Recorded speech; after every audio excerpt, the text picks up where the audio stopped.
Welcome to another episode of the Oxygen Not Included Beginner's Guide series, and as you can see there, went ahead and killed one of the hatches that we had. It was getting up into like the 90 out of 100 for its age, and they were getting cramped, so I went ahead and killed that guy. We also have starvation no longer, but I am going to expand the meal lice now that we have quite a few more of the glossy Dracos in here. But I did notice that the auto sweeper, like people are putting stuff in the tiles. So I actually think I might move this down to, oops. I still think R rotates. It doesn't. To like here. So you can see that this is showing the white squares down on the farm tile. Opposed to if we look at this guy, the white land just above the farm tile. So I actually don't think this guy is doing what it's supposed to. So I'm going to go ahead and build a new one of those. Oh, all our eggs hatched out here. So I'm going to let that work in the background. As you can see, these aren't getting fertilized. So yeah, we're just going to build this new guy here and let that work in the background. So for today's main thing that I want to do is I want to build a temporary metal refinery. And I'm going to be using this cold biome to cool it off for now. So what we need to do is make sure we have what we need. And research. We are metal refinery. I have researched that. We'll also need the kiln, which is you research to get to smelting, so that should be fine. Alright, so I've started working in this area. We initially closed this in because we were missing our absolute barrier between the cold biome and the rest of the world. So we put up this insulative tile. But I am now converting... Oh, bubbles. You're gonna get yourself stuck here, buddy. Nope. I need you to move down, please. Thank you. Nope. Bubbles! How did you get up if you can't get down now?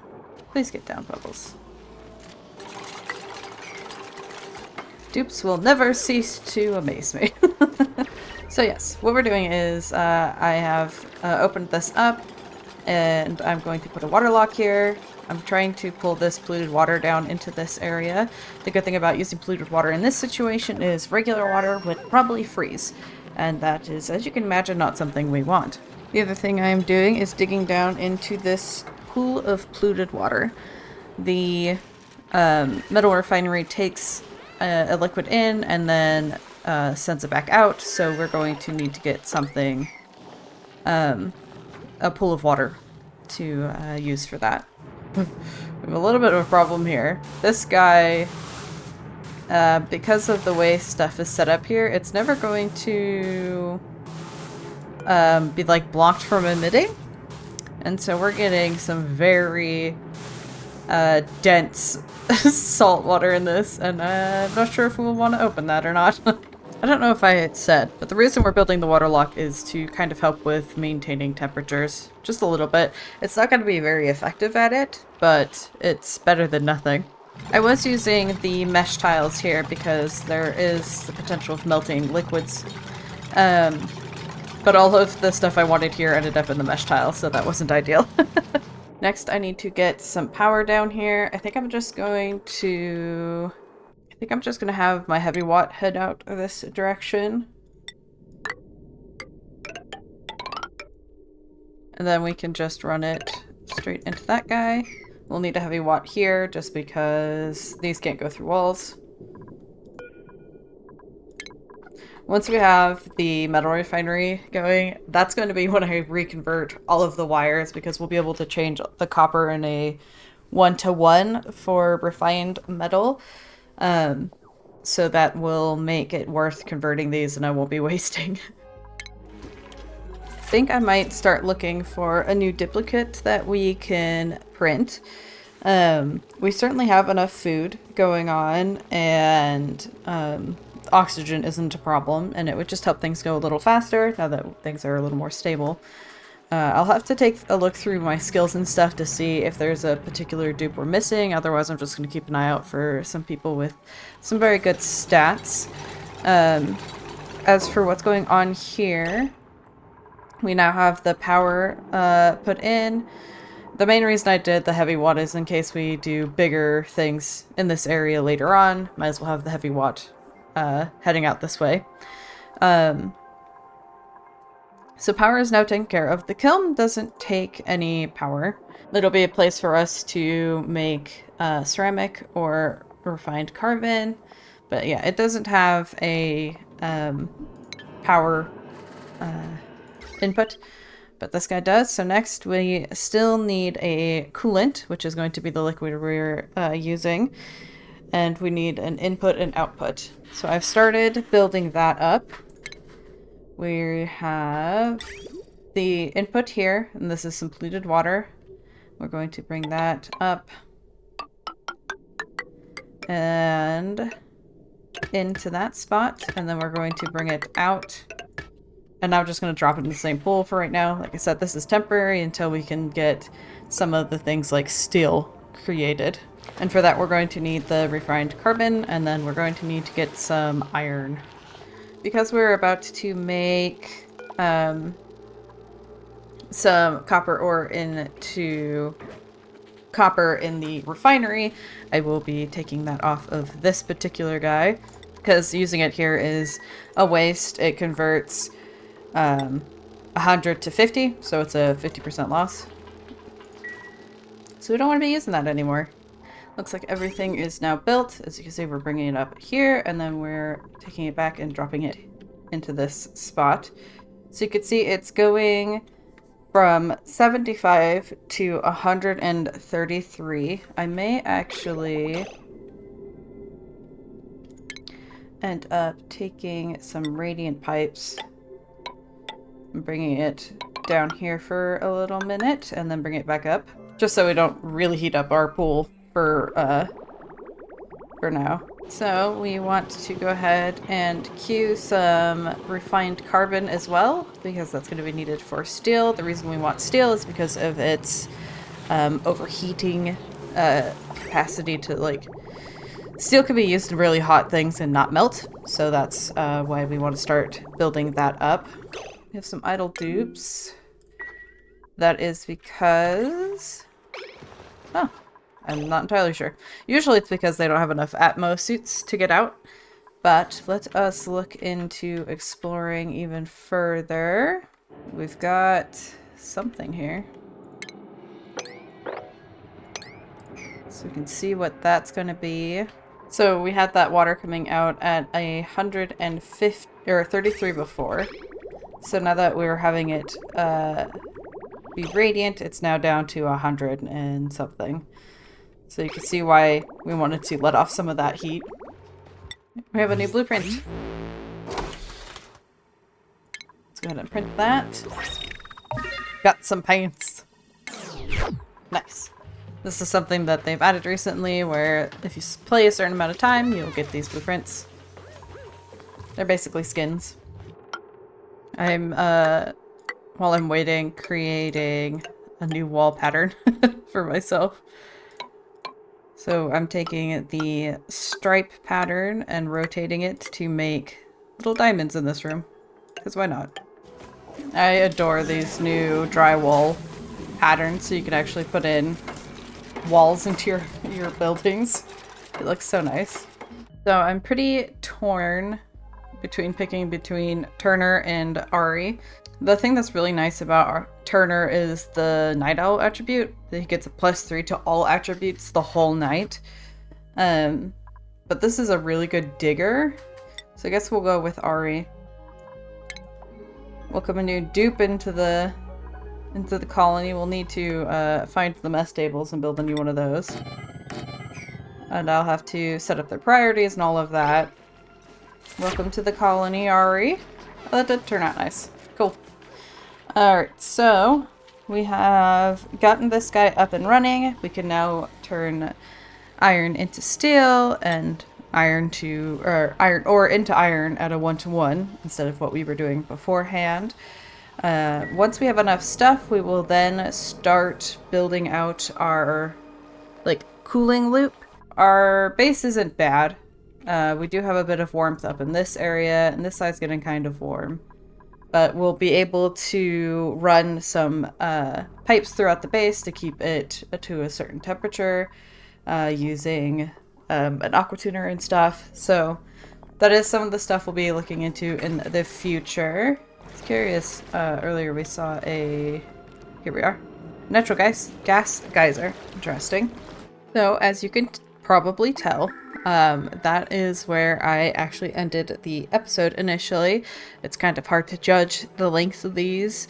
That was an hour-long recording to be edited down to 10 minutes. So instead of ending it there, I figured I'd do something a little quick. I'm going to start planning where I'm going to make some fancy bedrooms for our duplicants. I don't have any problems with my high stress, but on difficulties and stuff, you might be struggling with the stress of your duplicants. So if we look here and then go down to a private bedroom, you can see that this gives a +3 morale versus the barracks, which I think we have here, which is a +1. +2 if we made it luxury. So you couldn't have cots, you'd have to have comfy beds, but I feel like if you're building them comfy beds, you might as well be giving them their own rooms because the comfy beds take up quite a bit of space. So I'm going to real quick show you how I would lay out a bunch of rooms up here. So the first thing we are going to be doing for this is we are going to be putting in the new ceiling. I do it out of insulated tiles. You don't have to do that in some cases. I just prefer having it, knowing that it is helping keep the cooler stuff in our base and the heat out. And then we're digging out just the top 2 layers of materials here. If we were to dig all the way down, you would not be able to build this ceiling because they can only build up 4. I've also got a couple marks here showing where I'm going to be putting in rooms, but we're not quite there yet. We'll want to get this dug out first. I'm also going to be putting the access into the bedrooms right here.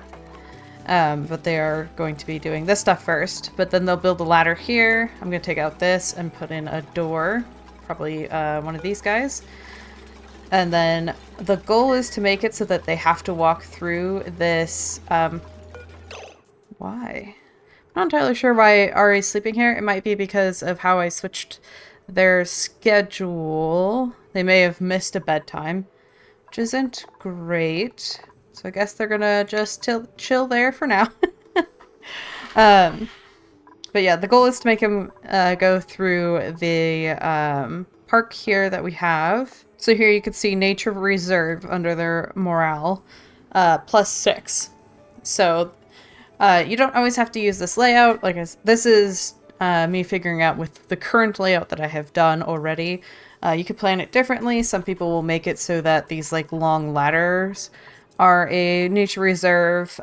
This is just what's going to work in this situation because I have this guy up here and I've just made a point to keep it. So there are going to be different ways you could lay it out, but I think this is what's going to work best for my current build, and it will be easy for you to figure out a different layout for yourself. So let's look at the requirements for the private bedroom here. So they need a comfy bed, which is something I have not researched, but the looks of it. So you need to make sure you research that. Our researcher is pretty quick, so I'm not too concerned about getting that done. I do see that we have a trapped dupe here, but I will get to that in a second. There is a minimum, maximum size, and a minimum height. One of the only rooms that has one, and that is it needs to be 4 tall. Oh, there's 2 trapped dupes. So the way I'm planning this is a 6x4, which will get the minimum. I tried to make a bigger one, but just the way I have it currently, this is what works best. And then we'll need 2 decor items. We can't have any machinery, and it has to have back wall tiles, which is the drywall. and you can choose different appearances for that. Let's get these guys freed. Hurry, go get some food. Dang it. Bubbles, you've been, wrong button. You have been very prone to getting stuck today. Alright, so we're making some progress. We've got some stuff dug out. I've put in some airflow tiles like I always do. I have them blocked though, because I had a situation where there was some polluted dirt. Oh, there was some polluted dirt that was putting off polluted oxygen, and a bit of slime fell into it. So now we have slime lung everywhere. We're trying to purify that with the deodorizer, but we have this blocked for now, so hopefully it won't go anywhere. As you can see here, we have some polluted gas down in this area, a little bit up over here. I may build a second one of this temporarily down in this area. Like so, just to get that going. And then we have the beds researched. So let's take a look at that. Comfy beds do take plastic.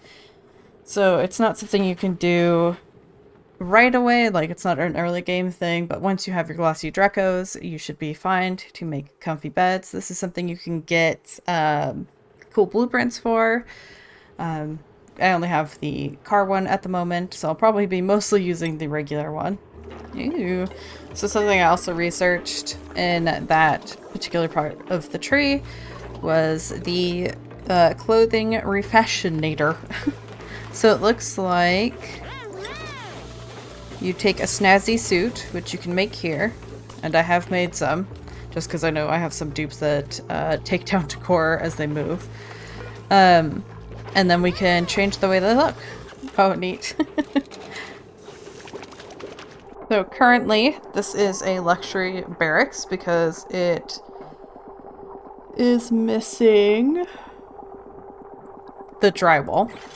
So now that we have put the back wall, we now have a private room. So let's go ahead and sign Abe, since he's at the top of the list.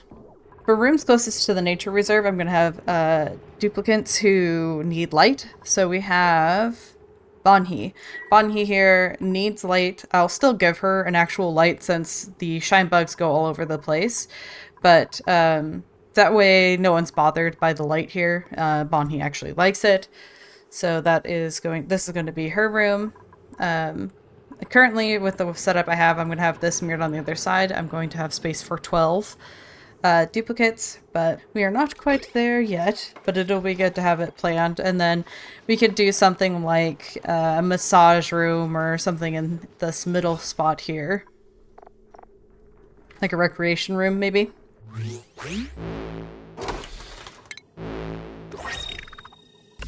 Ooh, we got a new sailing light.